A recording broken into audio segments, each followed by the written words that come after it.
Pull your chair up close to the cook stove, honey. Warm your hands by the hearth. The kitchen smells like toasted flour and browned lard this morning. There is no finer smell on God's green earth. Listen to that cast iron skillet singing on the back lid. That heavy black pan is smoking just a tiny bit. It is waiting for cold dough to hit hot fat. When you make biscuits the old way, you do not need fancy gadgets. You do not need hours of measuring. You only need 5 minutes, cold ingredients, and a hot skillet. Soon we will pull out towering biscuits with steam rising from every flaky layer. I see what folks buy at the grocery store today. It breaks my heart just a little bit. People walk down the refrigerated aisle. They grab those cardboard tubes of biscuits. You bang them on the counter. They pop open with a loud snap. What comes out is pale and sticky. It is dough packed with chemical preservatives, artificial butter oils, and strange gums. When you bake them, they leave a metallic tang on your tongue. They leave an oily film on the roof of your mouth. That is not honest bread. That is factory dough made to sit in a cold case for months. Then I talk to young people who try to bake from scratch at home. They tell me their biscuits turn out like flat yellow hockey pucks. They tell me they are dry as road dust. Some say they are heavy as river stones. Others say they are tough enough to sole a work boot. They follow recipes from modern cookbooks. Those books tell them to knead the dough on a counter for 5 minutes. They tell them to roll the dough flat with a heavy pin. They tell them to use room temperature butter and liquid oils. Every single one of those modern steps is wrong. If you knead biscuit dough like yeast bread, you wake up the gluten. That makes your biscuit tough and rubbery. If your fat is soft, it melts right into the dry flour. It coats the starch instead of creating separate flaky sheets. And worst of all, people take their cutters and twist them back and forth in the dough. That little twist pinches the cut edges shut. The steam cannot push the dough upward. The biscuit sits flat in the pan and stays heavy.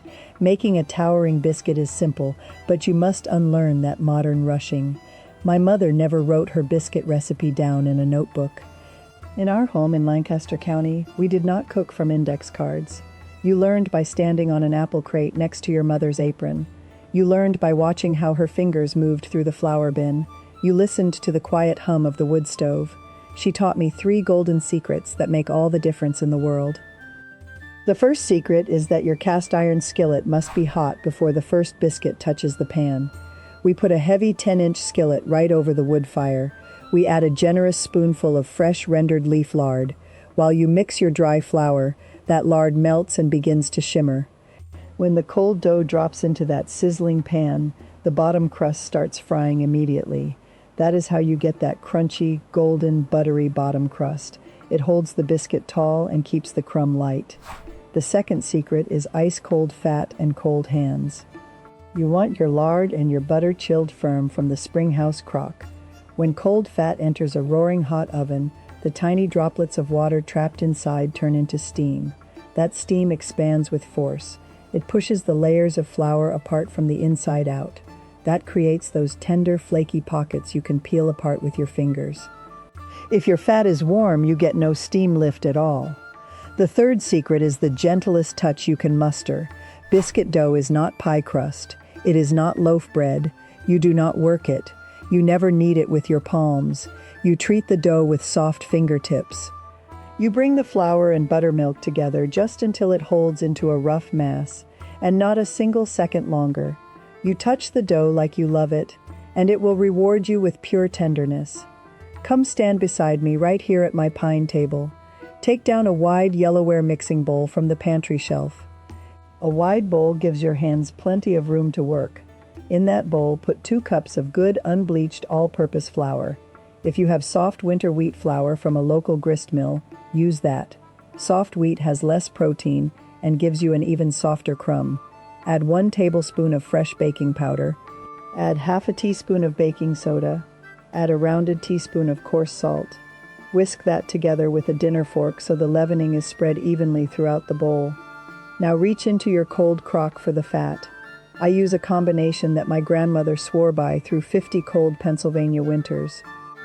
Take 4 tablespoons of ice-cold rendered leaf lard and 2 tablespoons of cold salted farm butter. The lard gives you the tall, flaky height and that crisp bottom crunch. The butter brings that rich, sweet cream flavor.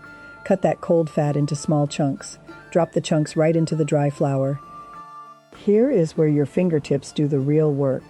Reach into the bowl with clean, cool fingers. Do not use the palms of your hands. Your palms are warm and will melt the fat. Use the tips of your thumbs and fingers to pinch the butter and lard into the flour. Pick up little bits and rub them gently. In less than 2 minutes, the bowl will look like coarse yellow cornmeal, mixed with little pea-sized pebbles of cold fat. Those little pea-sized lumps are the heart of the biscuit. Do not crush them flat. Leave them alone. Every single lump of fat will become a steam pocket in the oven. Now make a little well in the center of the flour, like a bird's nest. Pour in 3/4 of a cup of ice-cold, thick, sour buttermilk.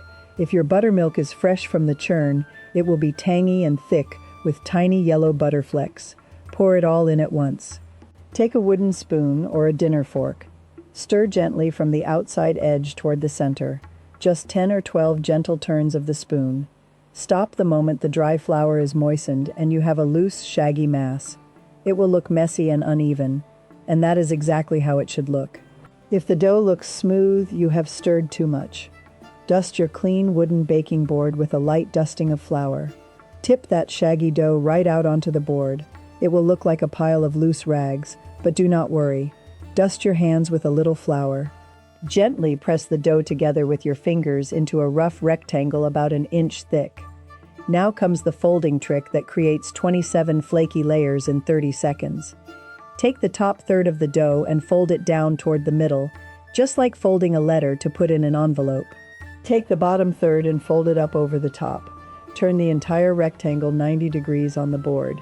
Gently pat it down flat again to an inch thick. Fold it in thirds a second time. Turn it once more, pat it out, and fold it a third time. 3 quick, gentle folds. You have just built dozens of alternating layers of cold flour and cold fat without any rolling pin and without any tough kneading. Pat the dough out one last time until it is about 3/4 of an inch thick.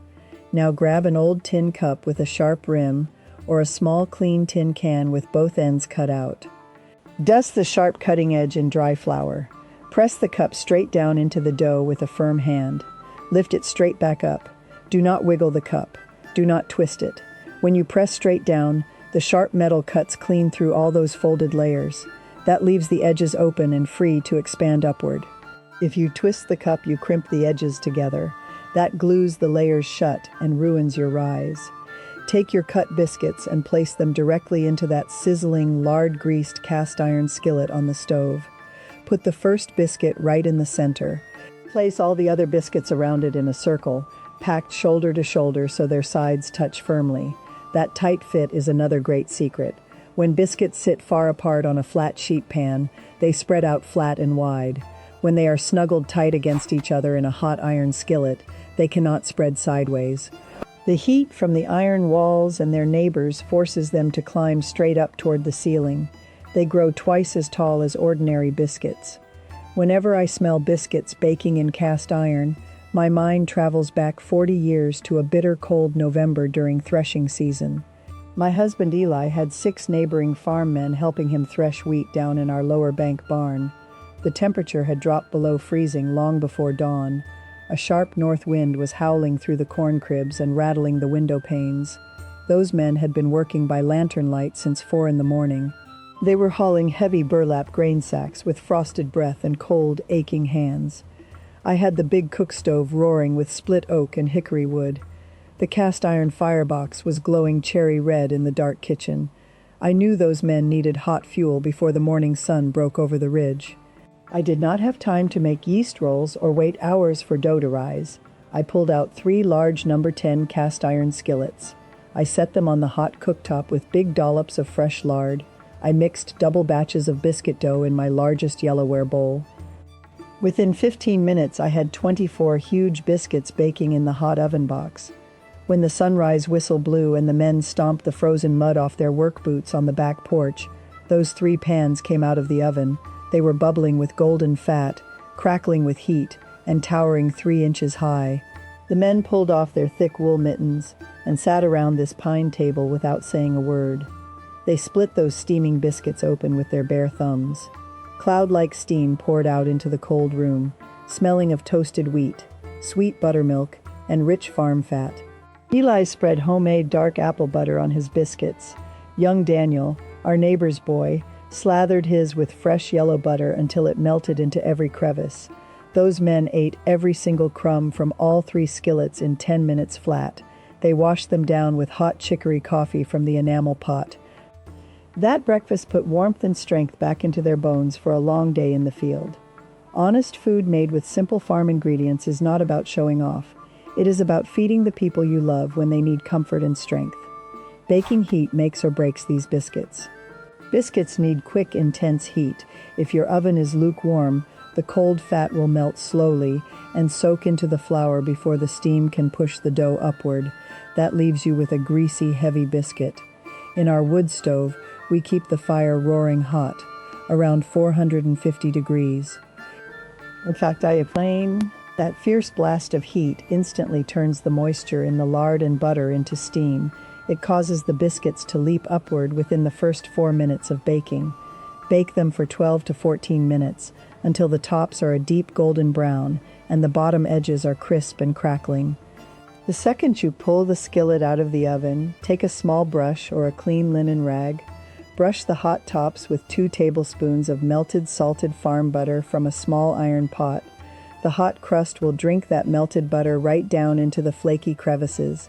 It gives the tops a soft golden sheen and a rich, buttery taste in every bite. Now do not let that hot cast iron skillet sit empty on the stove. While your biscuits rest on a wooden board for 2 minutes, you can make the fastest, richest country sausage gravy you have ever tasted right in that same seasoned pan. Crumble a 1/4 pound of country pork sausage into the hot skillet. Brown it over the fire until it is crisp. Leave all those tasty brown bits and flavorful pork drippings right in the bottom of the iron. Sprinkle 2 tablespoons of plain flour over the sizzling sausage meat. Stir it around with a wooden spoon for 1 minute until the flour browns lightly and absorbs the fat. Then slowly pour in 1.5 cups of rich whole farm milk, stirring constantly with your spoon. As the cold milk heats up against the hot iron, it will thicken into a creamy, velvety gravy in less than 2 minutes. Season it generously with coarse black pepper and a pinch of salt.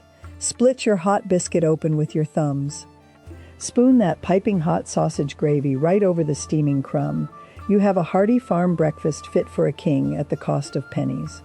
If you remember only one lesson from my kitchen today, remember this: touch the dough like you love it, and never twist the cutter. Everything in our modern world tries to push us to hurry, to overcomplicate, and to rely on factory gadgets that separate us from our food. But true baking is about simplicity, quiet patience, and trusting the old ways that fed our families for generations. When you step up to your kitchen counter with a bowl of flour, take a slow breath. Feel the cold fat between your fingertips. Notice the smell of the warm kitchen and the weight of your iron pan.